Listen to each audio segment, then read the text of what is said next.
Anambra government. This is what is happening. This is what is happening. Anambra government very selfish. Nonsense people.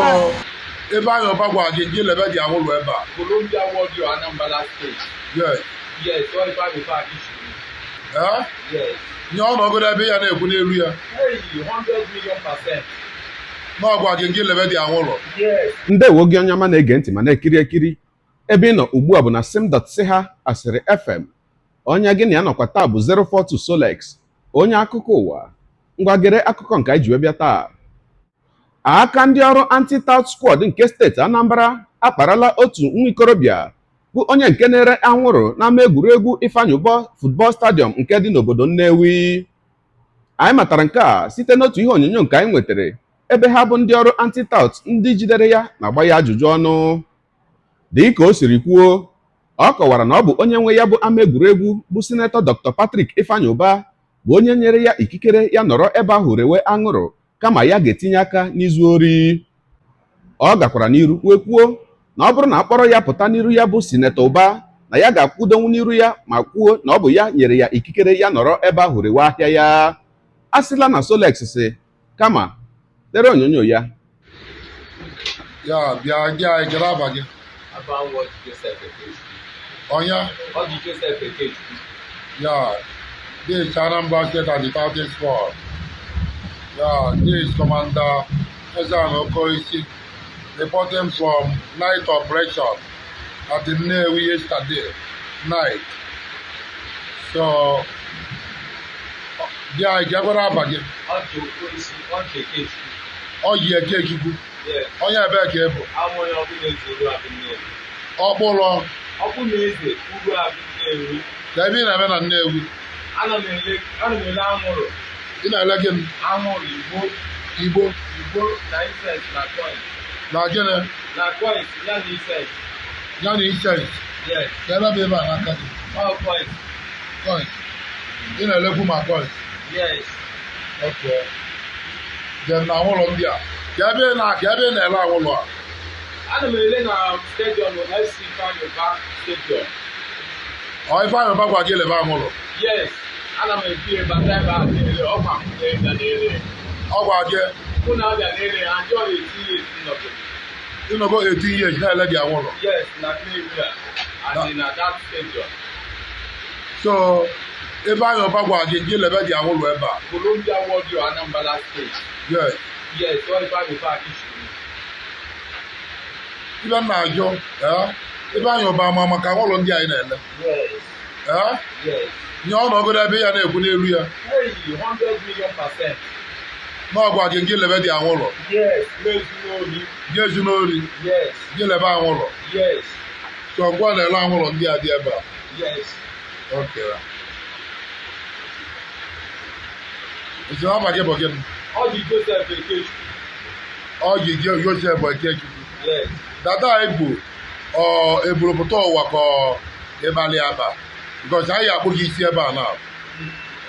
Ebu na wee dị ụwa wee gbawa bọọlụ na Benin Republic nha bịa ka ndị Benin ghara ibupụ m maka okwu mmanwụ so njide maka abịa ebe mmadụ adịkeshọn onye azụrụ onye azụrụ oyi mụnwa so ka a hapụ dada ya wụ isi na azụrụ oyi ajụọ na ekwuru onye bụ isi dada na afụ ọnụ isi ịmanụọmụ mana isi ịmanụọmụ maka na a na-ekweta m ebo m ọnya ka anyị wee n'ahịa ewe otuto na-atụkwa bim Bureaucracy, COVID-19, Ebola disease, market war. Ebe a fim ndị so art. Yes, ọ dị na Nollywood. Nigerian Nollywood is inside there. Mana ị ka na art film na. I can art film na-ede film up till now na-akụ m egwu. I can do it here. I can draw any map. So bịakwa na-elekwa ụlọ. Yes. Maka ọka m wee na-eri mmiri maka ọmachi ọbụrụ. Ọmachi ọbụrụ. Ị na-elecha ụlọ wa na-asọpọtụ ndị bi. Wee na-asọpọtụ ya. Ụlọ ndị a dị ebe ego ole ka a na-eli ya na? Ndị a na-ele ndị ahụ 100 naira. 100 naira? Yes. Okay. Ngwa, thank you very much. Ebe anyị chọrọ ka anyị malụ ka anyị dịchi ọmalụ obodo isi. Malụ ma Ifeanyụba anyị na ịgbọli aba yesterday night. Yes. ya ka anyị si ka mmegwe interview ka mmalụ ma ihe repeat that thing ekwu yesterday. Yes. Ikwukwe the same thing. Yes. So na ọma niile ele anwụlọ. Yes. Gị lebi ya na oge adịghị ya. Yes. Mezikwa n'olu. Ga-ejikwa n'ori. Yes. Okay, no problem. You are welcome. Ebe nọ bụ Anambra State Anti-Touting Squad. Yes. Thank you. Daalụ. Ọkwa ikirichala ya bụ ihe onyonyo. Ọ dị mma ndị ọrụ anti-tout steeti Anambra daalụkwa n'ọlụ ma ya bụ ihe nwekwara nnukwu o si wee daa na ntị mana ihe na-atọ m obi ụtọ na ya bụ ihe onyonyo bụ n'iru onye kwuru ya bụ okwu pụtara ọfụma ma ọ sịkwana na akpọrọ ya pụta n'iru ya bụ sinetọ Ụba na ya ga-akwụrụkwa n'iru ya wee kwuo na ọ bụ ya nyere ya ikikere ịnọ ebe ahụ were wee ahịa ya onwekwanụ nke mma. Ihe onyonyo ọzọ m ga-achọkwa ka anyị anya na ya na nkeke oge bụ ozi nke anyị sikwa na ya bụ steeti Anambra wee nweta nke mere na ebe ama dịka Eke Ọgbụ ebe a sị na ndị ọrụ task force steeti Anambra bụ ndị ama dịka ndị ọrụ Soludo na ha jidere otu ụgbọala bụ ntụ simenti. Amaghị m ka a sị na ha bụ ndị task force na ndị ụgbọala ahụ bụ ntụ simenti si wee gaa ha bụ ụgbọala ewee gbapụ ọsọ wee gaa sụọ ndị mmadụ akwụ na Eke Ọgbụ na steeti Anambra. Ogologo kwa dị mmanụ ka mgbede ka anyị nyekwa anya n'ihe onyonyo nke ahụ ka m bịakwanụ.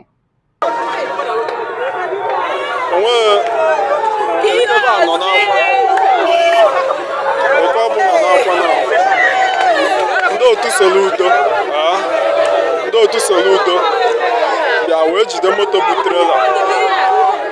Ndị otu Soludo bịa wee jide moto bu trela. Nke a na ọ gbawara ụkwụ gbawara owu alụ dị saịdị owu alụ dị saịdị.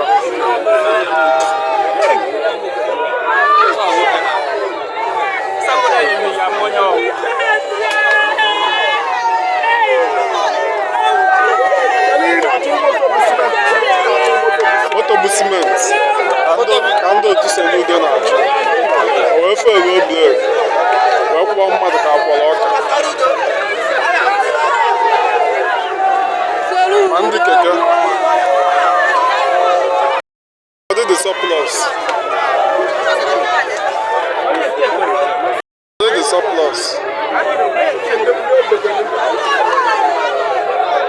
Ọ dị ma ndị machine.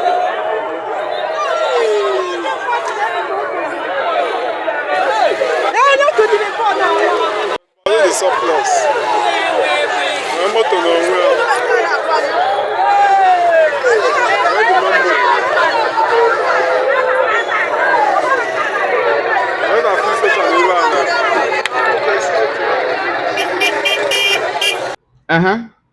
Ọkwa ikirichala ya bụ ihe onyonyo. O nwekwara n'otu ihe onyonyo nke anyị nwetagoro ọ dịka ebe izu ụka gara aga ka anyị nwetara ya bụ ihe onyonyo nke gbasakwara ndị ọrụ task force a ndị na-ejide ndị ọkpọ ụgbọala maka ihe gbasara akwụkwọ. Nke a mere na ebe ama dịka Total Filling Station n'Ọka Road nke nọ na steeti Anambra ka anyị hụ ka ha bụ ndị ọrụ task force si wee rụọ ọrụ ha na ebe ahụ ka m bịakwanụ. Na ndị this is Amblan people.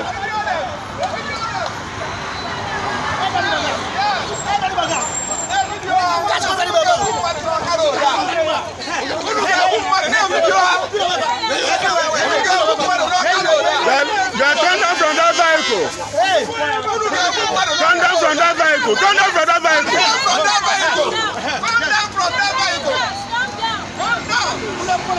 Come down from that vehicle. Lithuania, come and get down from that vehicle. Come down from that vehicle. Come down from that vehicle. Come down from that vehicle.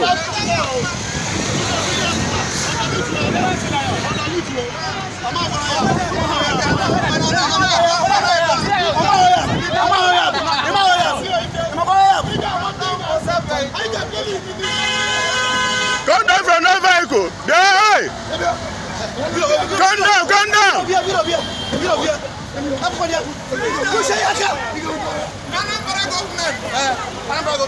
This is what is happening.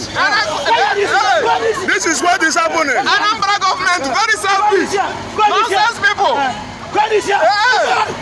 Anambra government.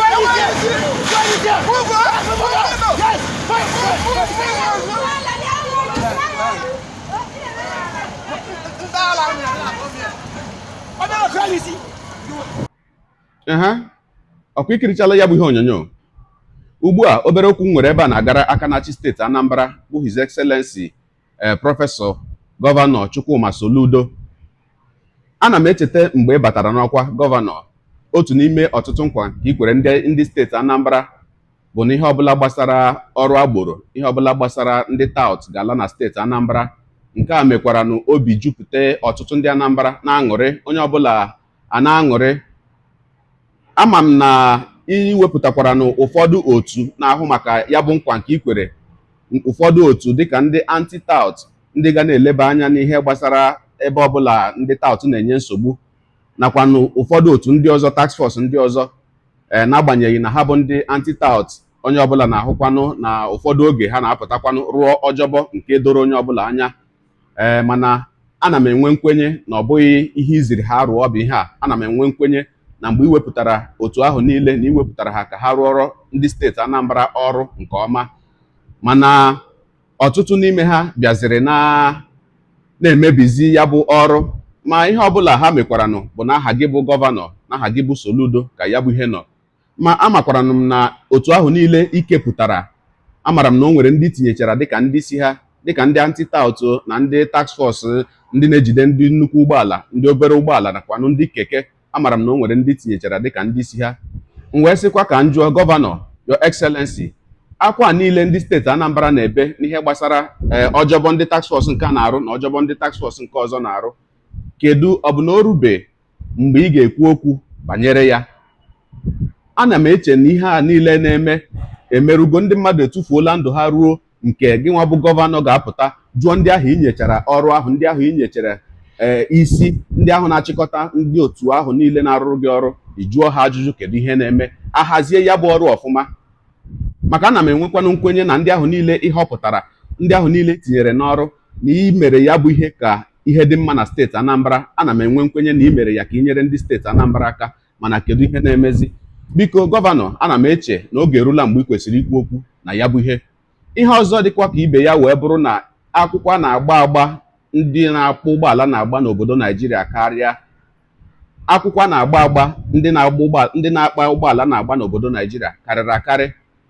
Ebe a nọ, ihe na-ahụ n'azụ m bụ City of Kuala Lumpur, mana ọ dịka mmiri na-achọ izo, ị gaghị ahụtacha ya ọfụma, ụgọ agbachiela ebe niile.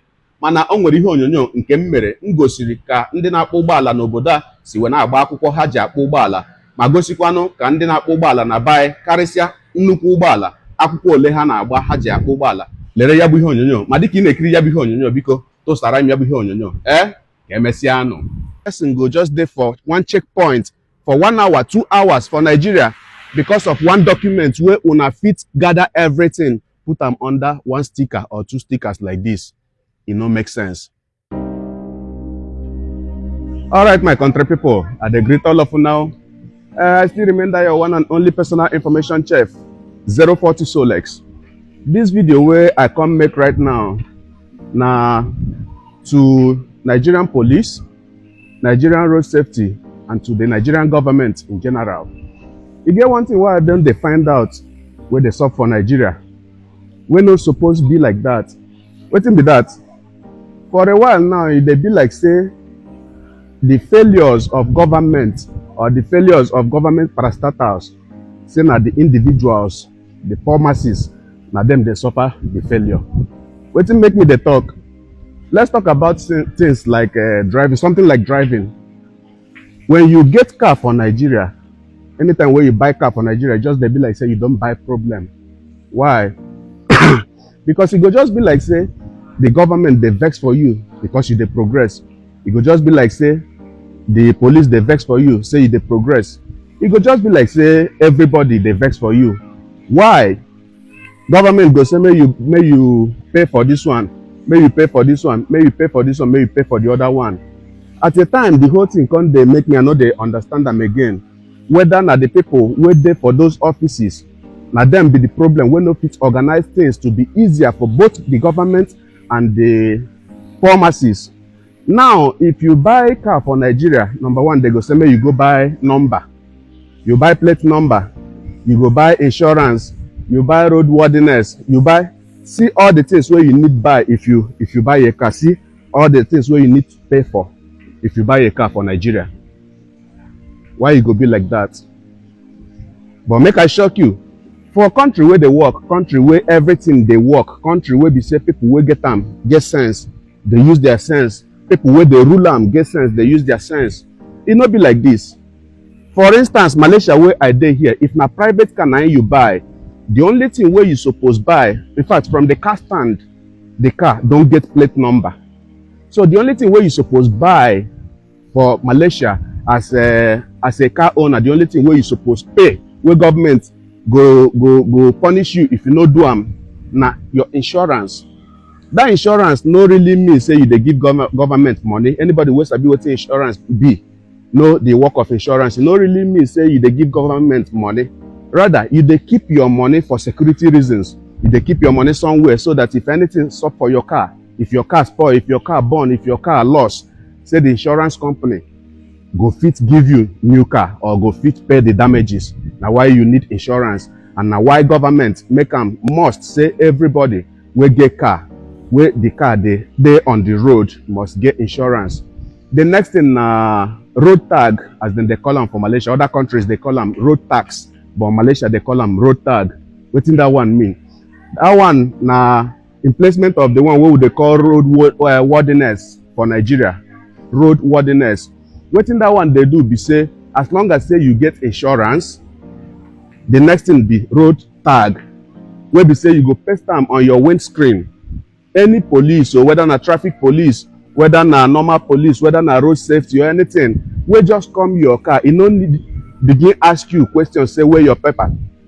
If police meet you for this country, even as a foreigner, wetin you just need, wetin police go ask you, number one, your passport. If you give am your passport, the only thing wey police fit ask you again na your driver's license. Your driver's license. You go just look for the windscreen of your car. I go still go show una the road tag what they talk about. You go just look for the windscreen of your car. As long as say the date where there for the sticker, the road tag sticker where they there, as long as say the date still there valid, police no get any story with you. Police no go ask you any question. Traffic police or normal police or immigration police or yellow fever for Nigeria, make I call that one, or even road safety. Nobody fit punish you or ask you questions 2 times as long as say that sticker they valid. Now this one na for private car. Make I carry una go show una the sticker what they talk will be road tax sticker. Wey be say if police see am or any government force see am or anything at all where they concerned about them, if in see am, once say in see am, check the date where they write on top the sticker, the date still they valid, it means say you are good to go. Make I carry una go show una some cars where una go from see the sticker what they talk about. Let's go.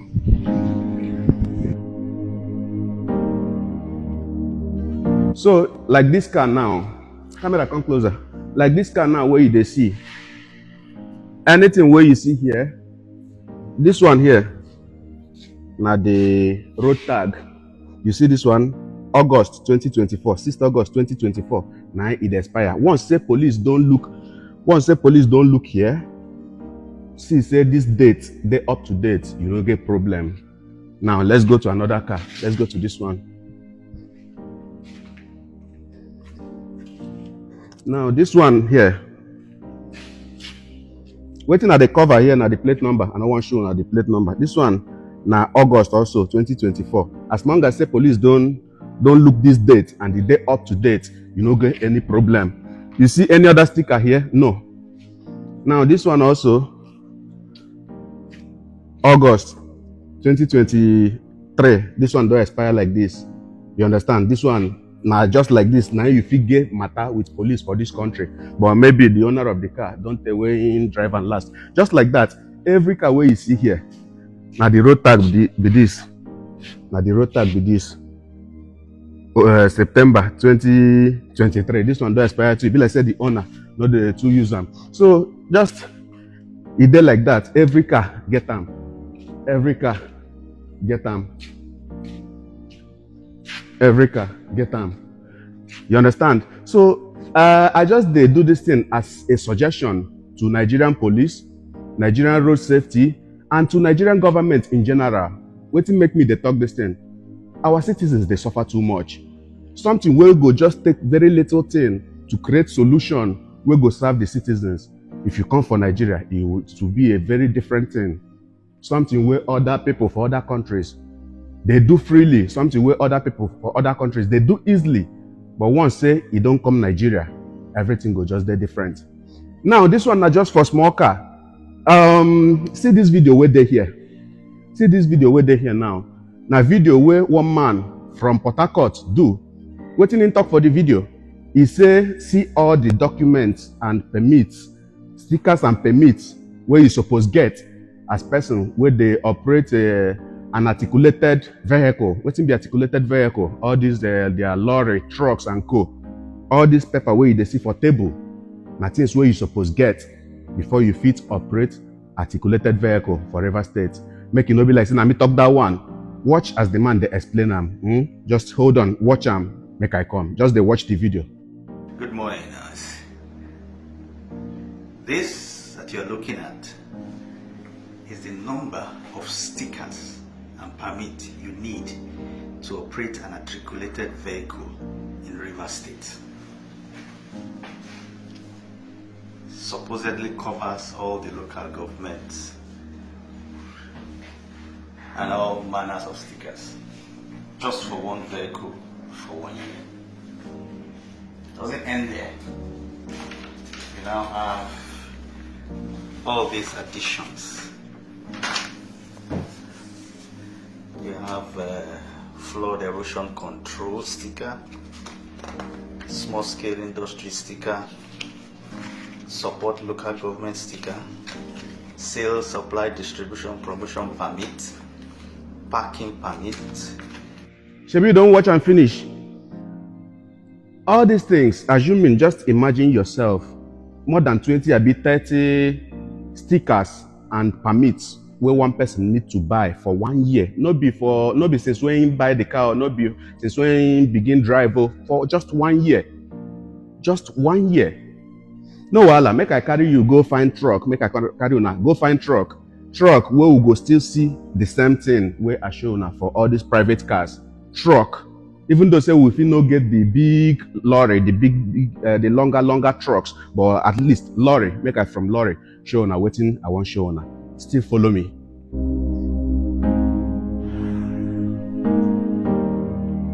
Now we don't see truck here. Camera, come closer.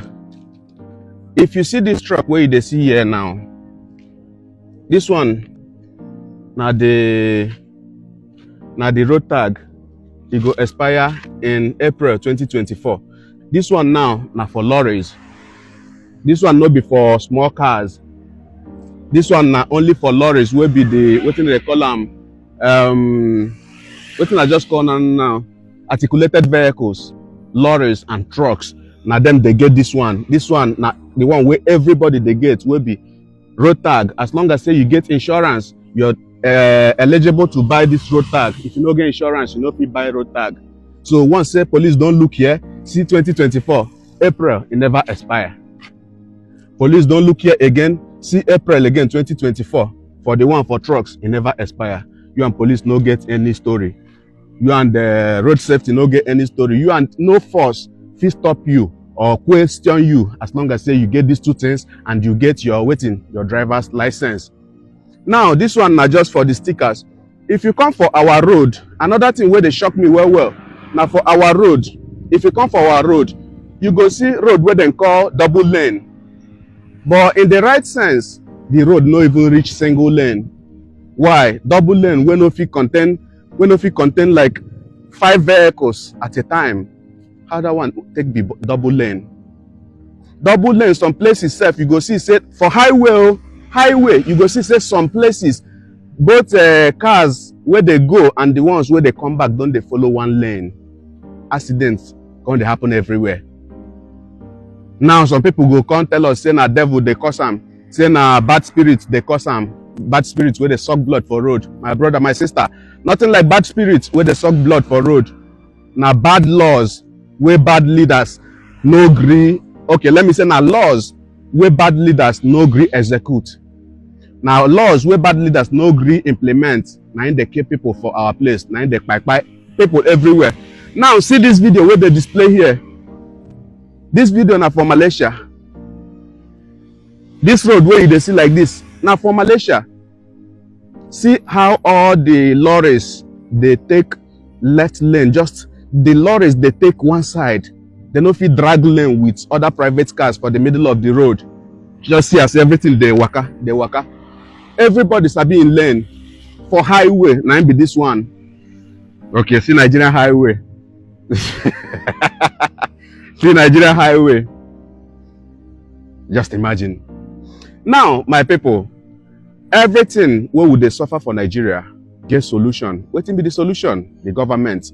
Nigerian government, I beg, make una pity for us. Make una devise alternative, make una devise means and strategy to stop all this stress where common man, where the poor masses they pass through on a daily basis just because say they get car or because say they get lorry. It's no good like that. We are human beings. The people where they suffer all those things, now human beings. Well, may we still find another lorry. You got another lorry where they here. May we still go show una the same thing. We will show una for this one. Make it not just be like say we no see anything. We can't they talk. May we still show una another lorry. Follow me. All right. So like this truck now, where you they see, this one where you they see here. Waiting at the cover, now still the plate number. This one where you see here, now the road tag. Road waiting, road tag. It will expire in May 2024. Now like this, Malay people, they write their own May. This one where you see like this, now for trucks. This second one, where you see like this, now for trucks. Now trucks, now then they buy this one, not be small cars, not be private cars. This one now for that articulated vehicles, trucks and lorries. Now them, they get this one. You understand? Apart from these two, this one their company one. It be like say this one only tow vans. They get this one. But then apart from these two, where I know now waiting trucks need for this country will be Malaysia to operate on the road. But just imagine the video what we just watch now. The man from Port Harcourt, see how many documents were there on the table. Nigeria. Why would they do ourselves like this? Nigerian government. Why would they do ourselves like this? Whether sometimes I wonder whether if they give the leaders joy when they see the citizens, they suffer. Sometimes I wonder whether the leaders they get joy when they see the citizens, they find everything difficult. There can be a way. You get ways where we fit do all these things, make it easy, both for the government workers will be police, road safety, and all of them where they check car particulars. You get how we fit take do them, make it easy for everybody. Make it easy for everybody. Make people. Sometimes I go the wonder person go just there for one checkpoint for 1 hour, 2 hours for Nigeria because of one document where una fit gather everything, put them under one sticker or two stickers like this. It no make sense. Now what make me say I want to do this video? Why? You get wetin they talk for my language wey be Igbo language. They say eje kamije ba hokamihe onye ije ka onye isi awo akụkọ. Person wey dey waka dey see pass person, pass elderly man wey sit down one place. Now wetin I see for abroad, now wetin I see for overseas.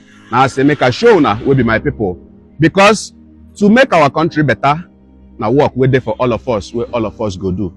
Don't forget, I still remember your one and only personal information chef, 042 Solex, Oge Akụkọ Ụwa, operating the oven of Sim.Seha Asere FM, Kemesiano.